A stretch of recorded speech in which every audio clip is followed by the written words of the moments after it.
In spite of appearances, this programme is not about fruit.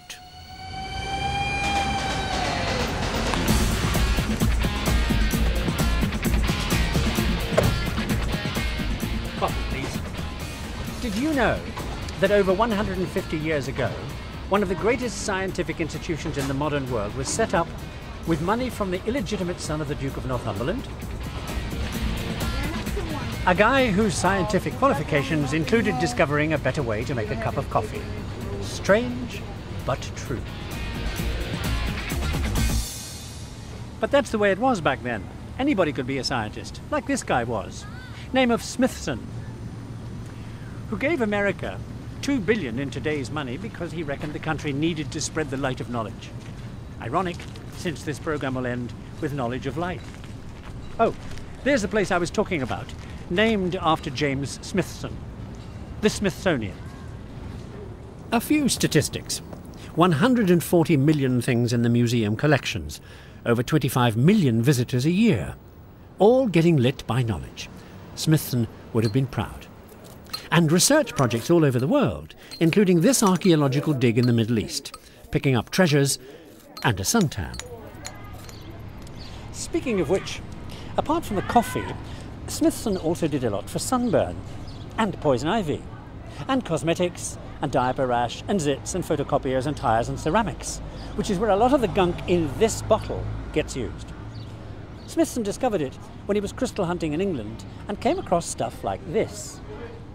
It's called calamine, as in calamine lotion, which is made of one form of the crystal.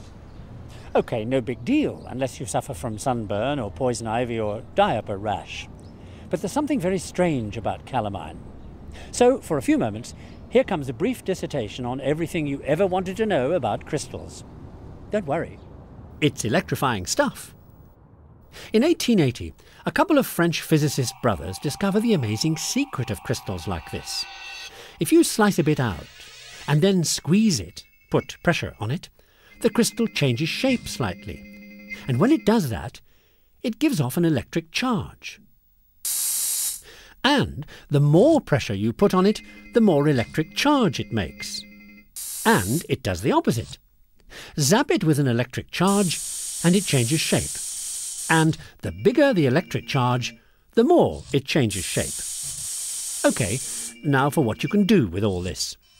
Put two crystal slices up against each other, and hit one with electricity. It changes shape, squeezes the other one, and it makes electricity. The same charge that affected the first one. So if the first crystal's affected by an electric field, the second crystal will react. The whole thing's a tiny electricity gauge. Now, don't nod off, because, as you will see, this turns out to be a tale of genius and dark passion and behaviour that perhaps can best be described as bohemian, in more ways than one. Because one of those two French brothers working on crystals, a fellow called Pierre, marries a girl called Marie who comes from Poland, and the reason they both care deeply about where I am now, down the bottom of a mine in the Czech Republic, together with this very slightly radioactive water, is because this is where they get the raw material on which they will use their little electricity gauge and change the entire world. Here's where the raw material comes from, the northern mountains of the Czech Republic, in Bohemia. And it comes out of these mountains by the ton. Here's a bit. It's called pitchblende. And before our curious couple get interested in it, it's used for colouring ceramics. And it's mined here, just outside the little town of Yakimov, down there.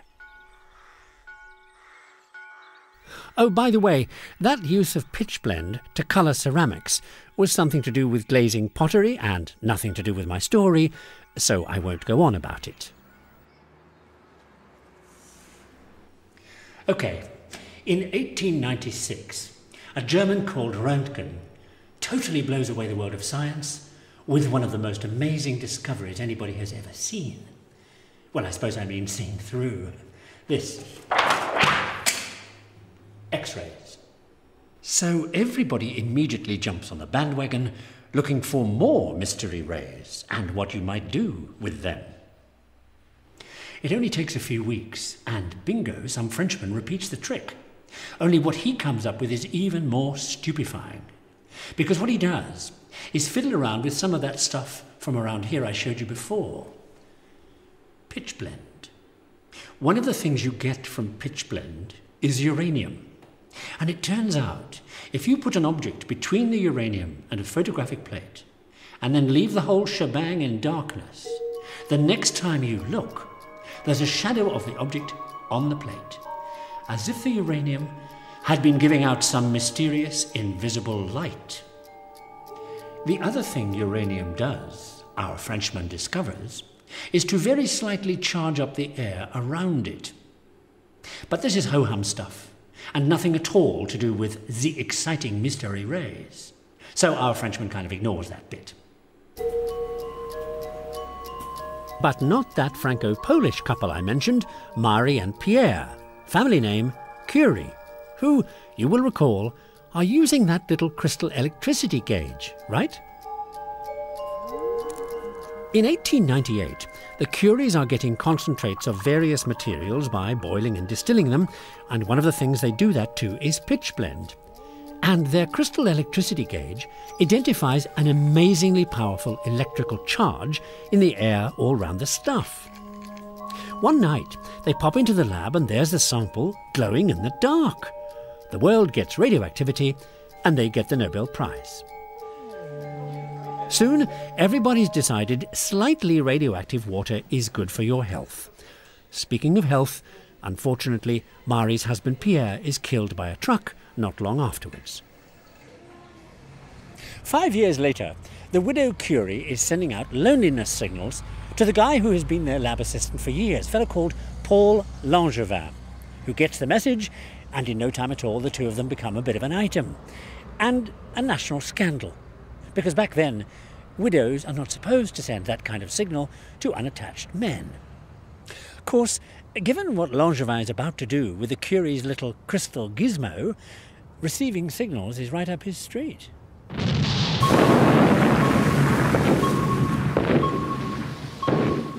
You're watching Langevin's use of the crystal right now, because that's how this submarine hunter knows when to fire her depth charges to best effect. Because thanks to Langevin and what's called the Langevin sandwich, the ship knows she's sailing over the top of an enemy sub. Here's how. Attached to the hull of the ship is a small kind of dome structure, and inside, that Langevin sandwich I mentioned. A slice of crystal sandwiched between two plates of steel. OK, you recall the crystal reacts to electricity by changing its shape each time you zap it. When that happens, the vibration caused by the changing crystal shape makes the steel plates vibrate too. And when that happens, the vibrations are really powerful and send out waves into the water surrounding the dome, like this. The waves go out in all directions, and when they hit something like a sub, they bounce back, put pressure on the crystal, and it makes electricity. And that's what generates the pinging noise that tells the sub hunter where the sub is and what to do about it.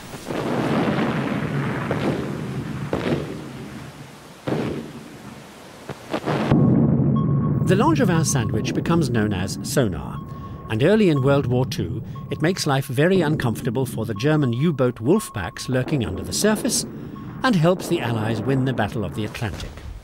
By the end of the war, thanks to sonar, the Allies have sunk 782 U-boats, or forced them to surface to surrender. Mind you, in spite of that, the wolf packs take their grim toll. Over 23,300 merchant ships get sunk between 1939 and 1945. Here's one the U-boats didn't get, the USS Jeremiah O'Brien, the only one of her kind still in one piece, anchored in San Francisco as a tourist attraction. She's a special kind of ship, designed to carry supplies and American troops to Europe through thick, thin, and wolf packs. Not very impressive looking, is she? But you should hear what they say about her at the time. When the project to build these ships is announced, They are referred to by President Roosevelt as, quote, dreadful-looking objects, unquote. And to add insult to injury, when they are launched, they have no radio detection finders, no fire detection equipment, no emergency power generators, and no lifeboat radios. But with a war on, the name of the game is fast, and above all, cheap. They're cheap because they're standardized. Every single one of them is exactly the same. You go from one ship to another and you don't know you've left. And that's because nobody's ever built a ship this way before. The shipyards that built the Jeremiah look more like car plants, where they literally assemble a ship from 30,000 parts made in 30 different states. Okay, let me do a quick catch-up. We're here assembling wartime ships because the Curie's crystal electric gauge got used by Langevin to develop sonar that helped to knock out German U-boats attacking the ships you're looking at being put together faster than the U-boats can sink them. The first ship takes 257 days to get built. By 1942, they've got it down to an incredible 15.5 hours. They carry 9,000 tons, go at 11 knots, and nobody thinks they'll last longer than 5 years, even if a U-boat doesn't get them first. All in all, they build 2,710 of these ugly tubs, and between them they save Britain and tens of thousands of lives. Thank you. And if I tell you that the first one to be launched is named the Patrick Henry, you'll know what these ships are called. Liberty ships. If you take a careful look at this Queen of the Sea, you'll see why back in the 1940s putting a ship together that way is such a calculated risk, and why they managed to put them together so fast. Because at the time, they're doing something nobody's ever tried before. The Liberty is an all-welded ship. That's another reason why during World War II, this ship is such hot stuff. The point about welding a ship is it's faster than joining the bits together with rivets, but not as strong. Okay, oxyacetylene welding. The oxy stands for oxygen, and the acetylene I'll get to in a minute. But the thing about mixing oxygen and acetylene is the flame. It burns at about 4,000 degrees centigrade, 1,000 degrees hotter than any other gas will give you.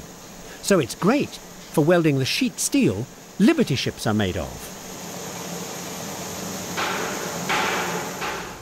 So the Jeremiah O'Brien is a one-piece ship. Going aboard is quite a theatrical experience. And speaking of theatre, and the acetylene I said I'd get back to, it's acetylene that leads to this funny-looking object, which is something that changes life in the theatre, and something that puts the phrase bright lights into your vocabulary, because this funny-looking object is the arc light.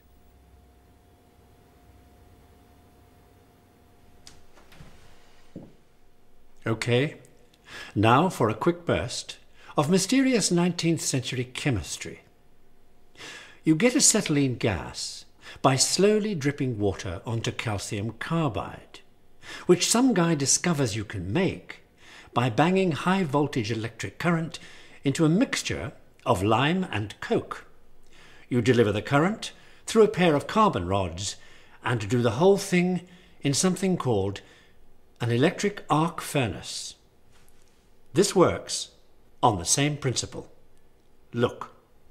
You run electricity through each of these two carbon rods, and then you slightly separate them. And when you do, you put on your sunglasses.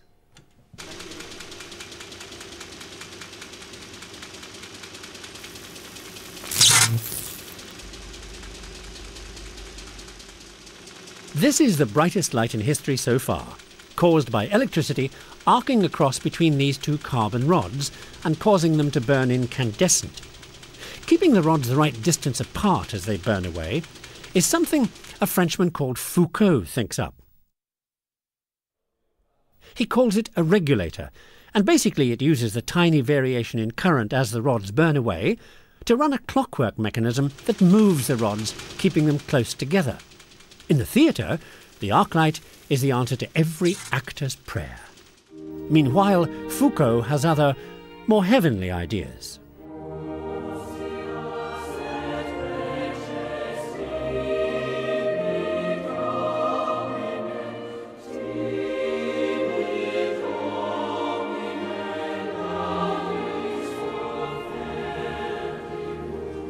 The other thing Foucault does can only be described as cosmic. The first proper experimental version of it happens here, in the Pantheon, in the centre of Paris. And it's one of those science discoveries that gives you goosebumps. Foucault takes a heavy ball and attaches it to a great long wire and makes sure the wire isn't twisted. Then he pulls it off to one side and fixes it to the wall with a piece of string. And then, to make sure nothing will influence the swing of the ball in the slightest way, he burns the string. The string burns through, snaps, and the ball starts to swing. Now, here's the bit that boggles the mind. If we move our camera so that it stays in line with this ball, and we do a bit of time-lapse photography, and I sit as still as I can, you'll see what Foucault saw.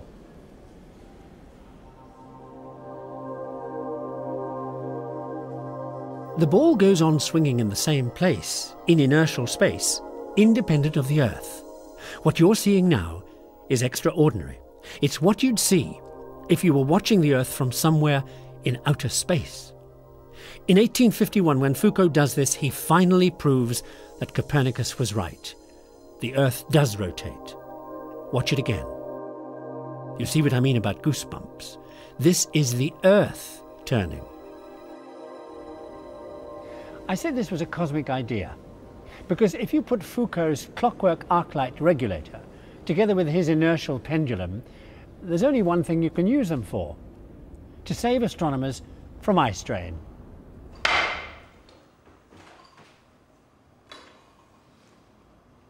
Put yourself in the astronomer's place, staring up at the nightly show whizzing by. Because thanks to the fact that the Earth spins at 1,000 miles an hour, you're moving around at a fair lick, and the stars aren't. Look at a star field through a fixed telescope, and what you see is, there it was, gone. Foucault's doing that inertial pendulum thing of his, and realises that the trick to stargazing is to use a clockwork regulator, remember the arc light, to turn a telescope the opposite way to the Earth. So heavenly bodies stay in the frame just long enough for Foucault to do what he does next. Take a photograph. In 1845 he gets the first clear shot of the sun, and then 6 years later, this, the solar corona, and these things here called prominences, which people have always thought were optical illusions. Foucault's photo shows they're real. And then, the first clear detail of these, sunspots, which turn out not to be mountains.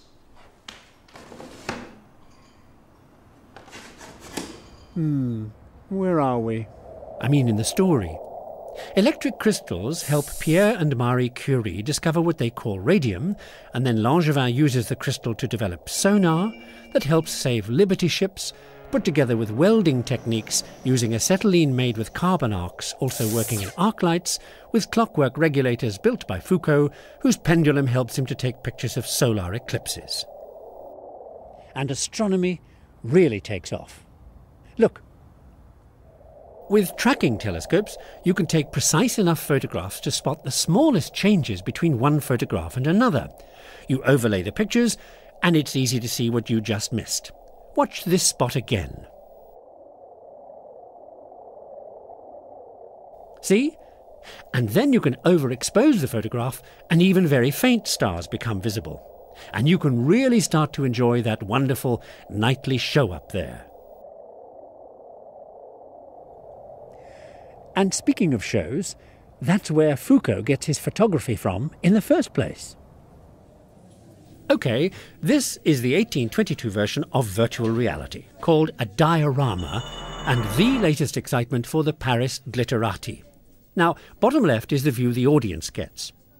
Into a spring scene behind a cloister setting, we lower a giant gauze panel, and light it to put a fog effect onto everything. Put a light on the scene itself, and off the fog effect goes, and the scene clears. Take light off the spring scene and onto the snow scene behind, and that's what you see. A painted gauze scene either shows up because it's lit or doesn't because it's not. Boring, right? Wrong.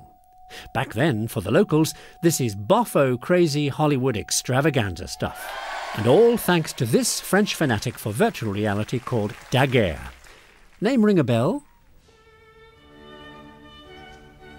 By 1840, Daguerre's next version of virtual reality, which Foucault will use in his astronomy, is something that gives people cramp. Well, they have to keep still for so long if they want to enjoy the latest rave experience, which is to have their daguerreotype taken. Daguerre's amazing new invention becomes an instant, worldwide craze. You take a silvered copper plate out of its case, in darkness of course, expose it to the scene, and then utter those immortal photographic words, "Stay very still, please," and start counting. 1, 2, 3. Developing the picture goes like this. Put the exposed plate in iodine vapour to get a film of silver iodide on the plate. Now put it in mercury vapour that only sticks to the bits hit by bright light. Dipping the plate in hyposulfite washes off the bits not mercurized.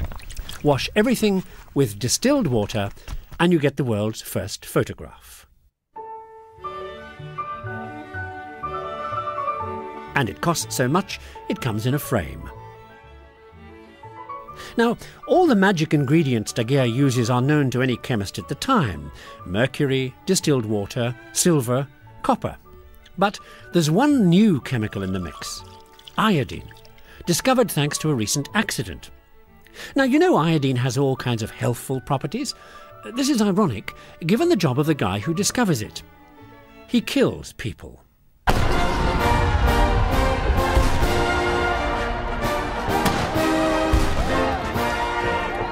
In 1804, Napoleon's problem, and that of the guy who discovers iodine, is this. The way to win wars is with gunpowder. Key ingredient, saltpeter. Problem is, it's an import, and you can't import when there's a war on. So the French have to make saltpeter themselves.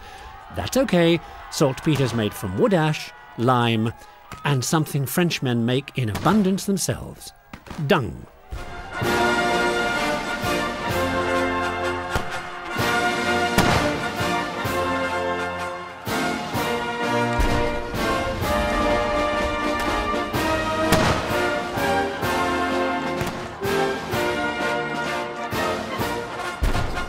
Standing guard over the nation's prime resource, French troops collect enough, raw material to ensure that their chance of victory has not gone down the toilet.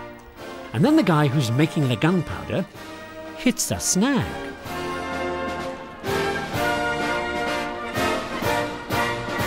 His name is Courtois, he's a chemist, and his problem is this. The wood ash he also needs, remember? But all the timber they've got is going for shipbuilding. Fortunately, there's an alternate replacement for wood ash, so Courtois gets on with making his gunpowder. And one day, his vats need cleaning out, so he chucks in some sulfuric acid, and out come violet fumes that condense to become what he then discovers is iodine, for Daguerre to use in his photographs. The reason for the fumes is what Courtois has been using as a replacement for wood ash. Where from? Well, find any beach. This one, for instance, in northern Scotland, where a lot of that wood ash replacement comes from. Thanks to the fact that the 18th century Scottish nobility are pretty fed up with living in crumbling ancestral homes with no heat or running water or lavatories. Nope, they'd rather be enjoying the high life down in London. But with no money, no way. And then the wood ash crisis strikes, also in Britain. Well, look around, where do you see trees? And then, yippee, it turns out that the Scottish coastline is positively choked with something else you can use to make wood ash. Seaweed. All you have to do to make yourself a fortune is persuade all those penniless, starving and unemployed peasants who live on your land to collect it for you. This is the easy bit, since the law at the time prevents them from emigrating to a better life in America. They're desperate for any work, and most of them owe you rent. So in no time at all, they're down on the waterline cutting kelp off the rocks. Kelp is the type of seaweed in question. And turning it into money, that is, wood ash, is a piece of cake. You just, well, burn it in pits, and then pile stones on top to compress the ashes down, which is why making money with kelp is a piece of cake.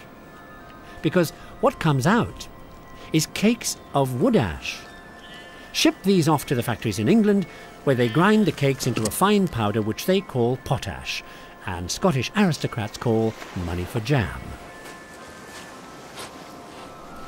The profits from this local slavery are so humongous that soon some Scottish castle owners have enough cash to spare to build more castles, with no heat, running water or lavatories, in which they don't have to live, because now they're having fun spending the rest of the profits down in London.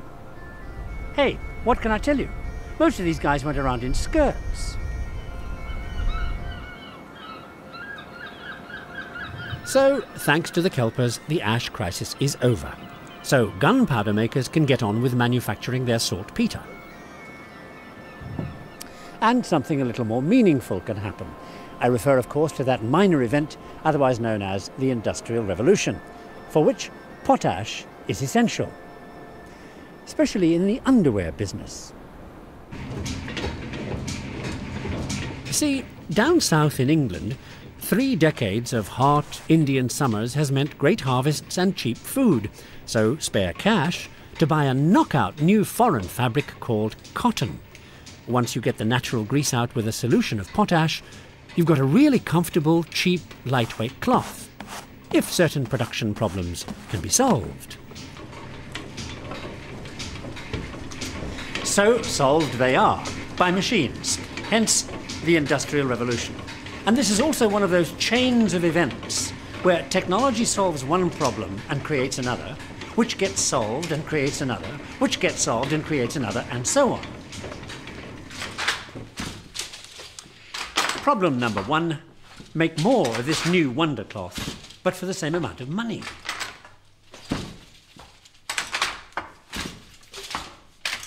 So in 1753, they automate the weaver's shuttle by putting it on little wheels and tying a bit of string to it so the weaver can tug it backwards and forwards. This simple little gizmo doubles output at a stroke, so that's problem number 1 solved.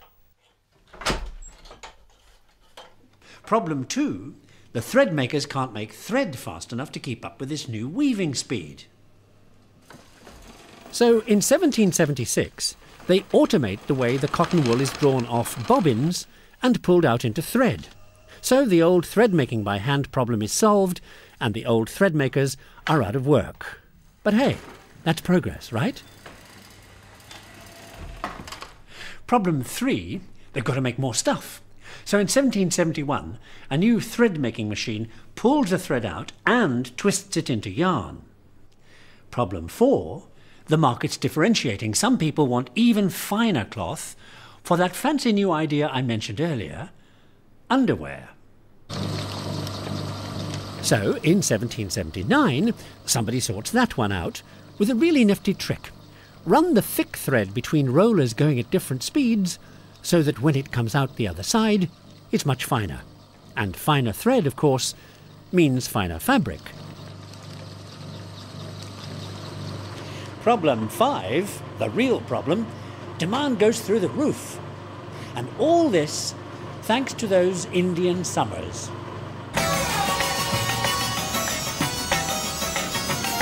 The other place they have Indian summers is India, where the cotton comes from. Places like Madras, founded by the English. OK, a quick catch-up again. Electric crystals, sonar, welding, arc lights, pendulums, dioramas, photographs, iodine, gunpowder, seaweed ash, and cotton from India. By 1790, the stuff is leaving here for Britain by the ton. At first, it's finished articles like shirts going back to England for the rich to wear. But as all that Industrial Revolution textile machinery gets into high gear, back in the UK, we're into mass marketing. And that's a very different story.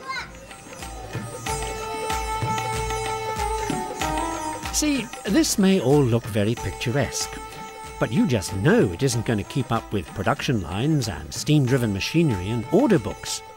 I mean, the Indian growers can't guarantee a crop, the packaging falls apart, and with roads the way they are out here, regular delivery is in your dreams. None of which helps British cloth manufacturers, tearing their hair out because they've got a market growing like topsy.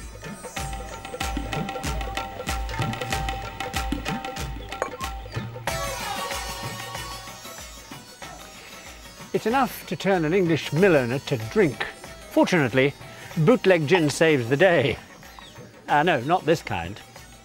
The kind invented around 1793 by a penniless American called Eli Whitney. A cotton gin, a machine that takes the seeds out of cotton automatically. A bit like that.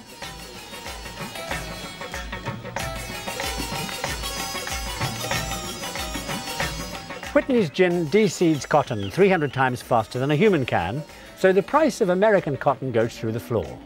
And then when everybody bootlegs Whitney's gin, so does the price of a gin. And that's the end of India.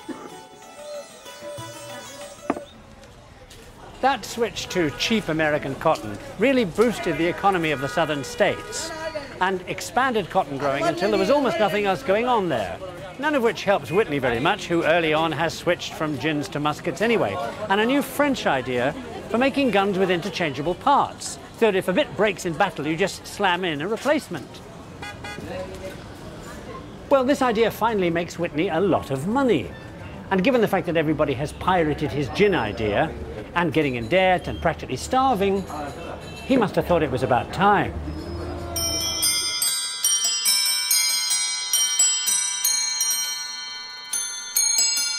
Okay, so you saw it coming. Yes, time clocks. And back then, clockmaking is a very time-consuming business. Till Eli Whitney's interchangeable parts idea gets around. And suddenly, now everybody can know what time it is. Because with a few lathes and patterns and measuring gauges, you can churn out cheap wooden clocks made of interchangeable parts till it's time for the cows to come home. In 1816, a young fellow named Chauncey Jerome sets up shop in New England and uses the same technique.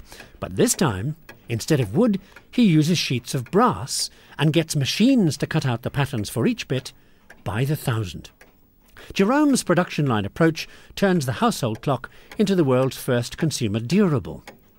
And since these brass clocks only cost him 50 cents to make, and they can sell for 5 times that, financially speaking, Jerome is going to be in like Flynn. This is a Jerome clock. Nice, isn't it? You may even have one in your family. Wouldn't be surprising, given the fact that in 1 year, Chauncey's factory turns out 200,000 of them. And by the end of his life, he sold millions all over the world, from London to Sydney. So he ends up rich, right? Wrong. Chauncey's too successful. So when there's a dip in the market, he has to take out a gigantic loan from a fellow who's recently made rather a lot of money.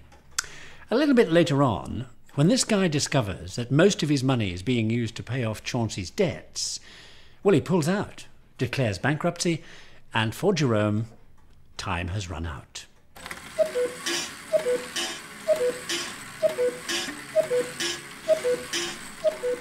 And on that note, how's our schedule? Smithson's crystals, Curie's radium, sonar protecting ships welded by acetylene that leads to arc lights and pendulums so stargazers can photograph the sky, with daguerreotypes using iodine from seaweed, which gets burnt for potash used on cotton, which is processed by the gin invented by Whitney, whose interchangeability ideas kick off poor old Chauncey Jerome. Meanwhile, Jerome's erstwhile backer, the man who pulled out, remember? He's a real sharp type, a man known as the Prince of Humbug, a person for whom the ups and downs of the investment world are just one big three-ring circus.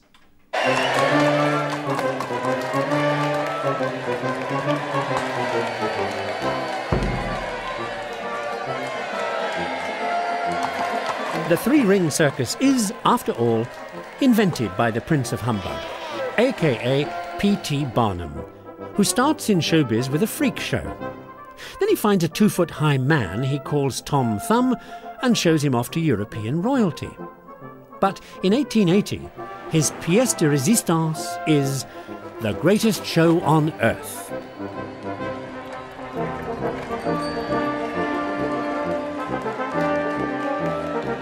Earlier on, in 1850, Barnum makes a good deal of money as the American tour manager for the biggest thing in music maybe till Elvis, an opera singer known as the Swedish Nightingale.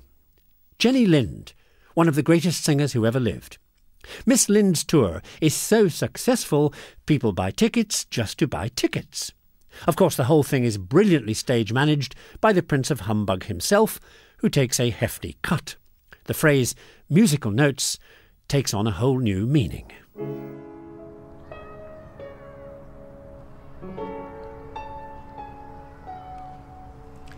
And speaking of notes, another musical genius with an interest in cash gets an offer from London to write an opera for Lind, which he jumps at because foreign commissions like that pay 7 times what he gets from La Scala back home in Italy. Giuseppe Verdi's opera starring Lind to the usual rapturous audiences is called I Masnadieri, and if you've never heard of it, that's because some people say without Jenny Lind it would have bombed.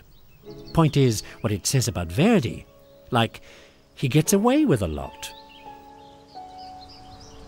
I'm not saying he isn't one of the greatest operatic geniuses of all time, but what he tends to write about, given what's going on at the time, is, to say the very least, dangerous lunacy.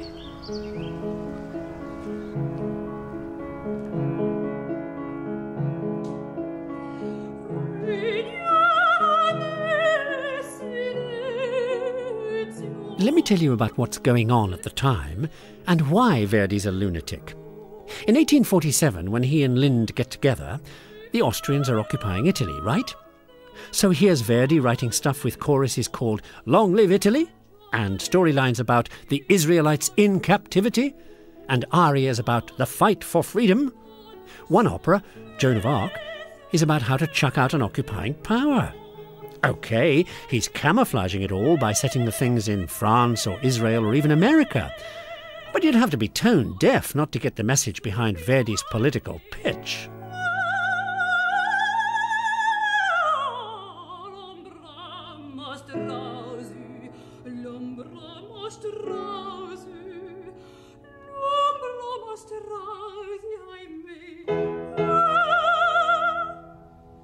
About the only word missing from all this nationalistic libretto stuff is the word get it.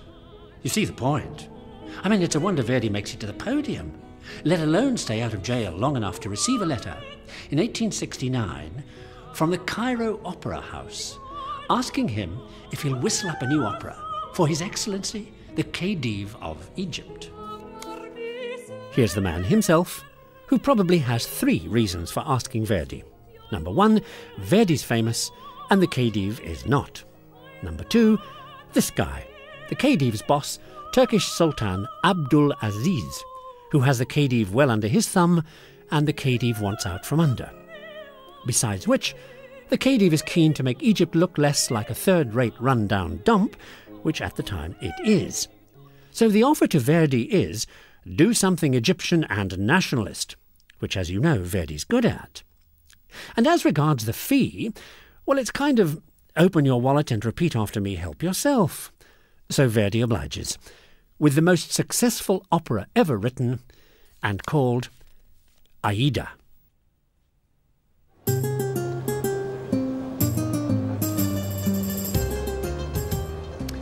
Unfortunately, Verdi delivers Aida too late for the Khedive's 3rd reason for asking him, which is to celebrate the inauguration of another great Egyptian showpiece, the Suez Canal.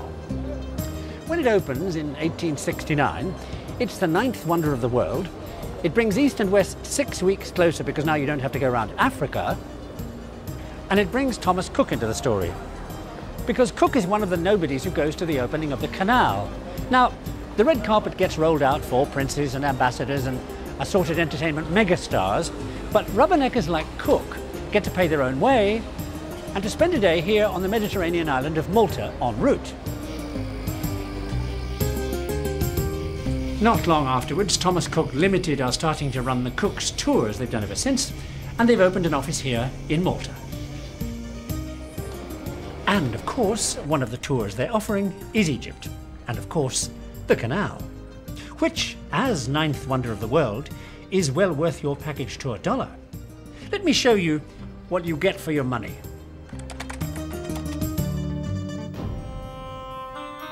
Here it is, the high-tech amazement of the age, 100 miles long, starting at an unknown village that becomes Port Said, then through the desert, hitting various lakes on the way, one of which gets a new town named after the Khedive, Ismailia. Then through a final ridge, and the Mediterranean is finally joined to the Red Sea.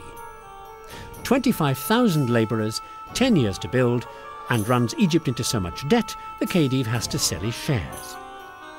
A lot of new harbours are built, as well as a lot of new lighthouses. They even build another canal all the way from the Nile to provide drinking water for the workers. But the thing about the Suez Canal is, there may be no question that historically speaking it's the greatest idea since shish kebab. The question is, whose idea? The French engineer who actually builds it is a guy called Ferdinand de Lesseps, who has a great "I thought of it first" row with another engineer. And his hero is yet another Suez Canal wannabe, who by the strangest coincidence has a couple of brothers here in Malta. And this third person also claims to have designed the canal. Name of Henry Saint-Simon, a curious character to say the least. At one point, Saint-Simon shoots himself in the head 6 times and survives. Then he invents a new version of the Catholic religion strictly for businessmen, and finally he comes up with a totally new scientific view of history. Now, Saint-Simon's secretary, a fellow called Auguste Comte, another loony, and the last, I promise, regards Saint-Simon as a kind of world-class genius, the guru of all time. Speaking of which, India.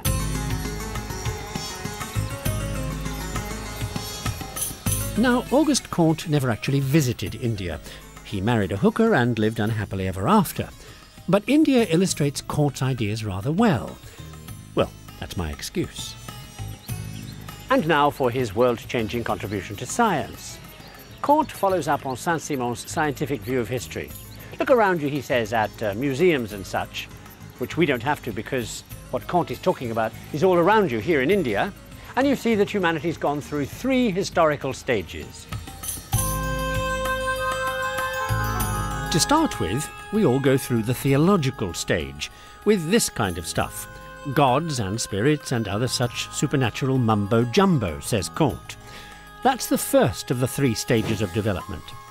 The second is what he calls the metaphysical stage, the half-theological stage, when people discover how to harness the basic forces of nature, like steam power, for instance, or gravity, electricity, or magnetism, with some form of God kind of pulling the levers behind the scenes.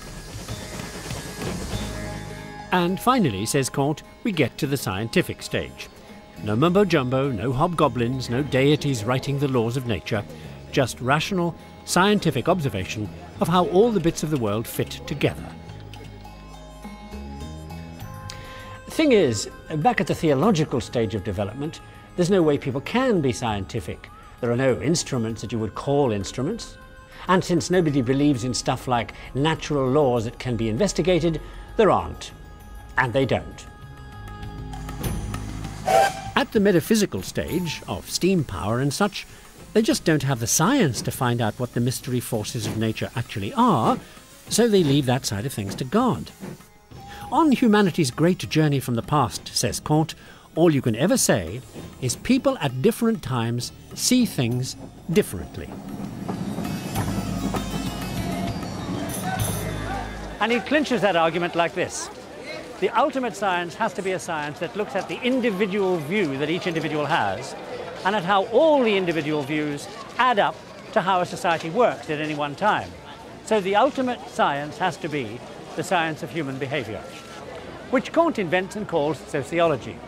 And he says when you're looking at how a person functions, all you can go on is their view of the world, and that depends on their point of view. There are no absolutes.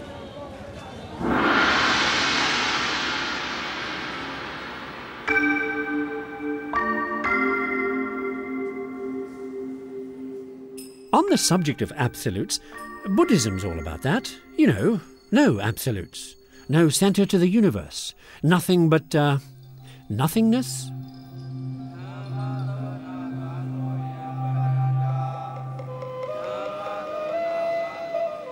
Buddhism is attractive to the guy who takes over from Kant, because Buddhism represents a point of view that kind of says there's no point of view. The fellow who turns that into a science is the professor of physics at the University of Vienna in 1895, Ernst Mach, famous for his popular science lectures. One of which is not a million miles from what these shows are all about, the accidental nature of discovery. Anyway, Mach takes Kant's ideas to their logical conclusion.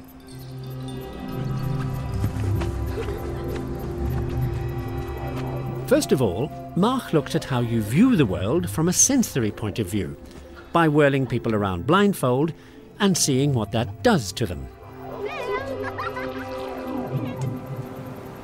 Then Mach decides to take on bigger things, like how you view the entire universe. Take Newton's apple, for instance. Say you drop the apple. Okay, no problem. Here it is, falling. Except, due to the fact that the Earth spins as it travels in space, the apple's really going this way. Unless, that is, the solar system happens to be turning like this as it travels through space, so that the apple's doing this. Mind you, if our galaxy's turning, then the apple's really turning. Unless our local section of the cosmos is going this way, in which case that's what the apple's doing. Unless the universe is expanding and contracting. So, unless you know your frame of reference, you can't say the apple's falling, or say anything. You see the Buddhist connection. Without a frame of reference, all you get is the local effect, which is no use to anybody. Certainly not the hard heads in science. So Mach comes up with a view of how to view that somebody else calls Mach's principle, and that says everything in the cosmos is affected by everything else, which means that anything you ever experience is going to be strictly relative. You've already guessed, I'm sure, who the somebody else is. The most famous scientist ever, who writes Mach's obituary and who says all physicists get Mach in their mother's milk, and who turns all this philosophy and science and history and stuff I've been on about into an idea that you could say puts the totality of only everything, everywhere, into an entirely new light. Albert Einstein's the name. Relativity is the game. See, Einstein reckons that if everything in the cosmos is affected by everything else, then that should include everything, including light, which Einstein reckons is affected by gravity. Now, there's only one way to check that. So on May the 29th, 1919, they do. With this. An eclipse. Here's the partial eclipse track, and here's the total eclipse track. So here, on Prince's Island, they photograph the moment of total eclipse, when, because of the darkness, the stars are visible in the sky. Now, earlier on, they've taken a shot of the same stars when the sun wasn't in the sky. Look, here's a couple, see? Printed black on white to make them easier to make out. Now, here comes the incredibly minute bit of detail that so often changes the course of history. They come back from Prince's Island with this photograph. Remember, it's all black on white. There's the eclipsed sun, and there's those two same stars. Now, because everything's so incredibly small, you blow those pictures up 300 times, and you get this. Here's one of the stars when the sun wasn't in that bit of the sky. And here's the same star when the sun was there. See that tiny shift? That's because in the eclipse photos, the light from the star is coming past the sun and being bent by the sun's gravity. So the star position seems to change. Thanks to that minute displacement, everything in existence has changed. Well, that's it. Thanks to the Smithsonian and sonar, welding, ash from seaweed, interchangeable parts for clocks, the world of opera, gurus, and Einstein's theory of the gravity effect, we've come from the light of knowledge to the knowledge of light. Because of which, it's Einstein's universe now, not Newton's anymore. So you can drop the apple.